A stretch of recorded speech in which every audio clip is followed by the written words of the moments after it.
কি ব্যাপার, তুমি এখনো ঘুমোচ্ছ? বেলা কত হলো সেই খেয়াল কি আছে তোমার?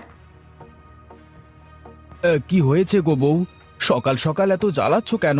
একটু শান্তি করে ঘুমাতে দেবে না নাকি? তা শুধু ঘুমোলেই হবে? বাজারে গিয়ে বাজার হাট করতে হবে না? বাজার করবে কখন আর আমি রান্না করবই বা কখন?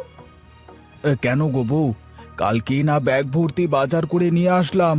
আজকে সকাল হতে না হতেই সব বাজার কি গায়েব হয়ে গেল নাকি? কি আর বলবো তোমাকে, ওইটুকু বাজারে কি একদিন যায়? ওইটুকু বাজার মানে? আমি যে বাজার করে এনেছি তাতে তো 5-6 দিন চলে যাওয়ার কথা। আমি অত শত বুঝি না। ঘরের সব কাঁচা বাজার শেষ হয়ে গেছে। তুমি গিয়ে একটু মাছ মাংস আর সাথে কিছু কাঁচা তরি তরকারি কিনে নিয়ে এসো। তোমাকে নিয়ে আমি আর পারি না গো গিন্নি। দাও, বাজারের ব্যাগটা দাও। এই নাও ব্যাগ।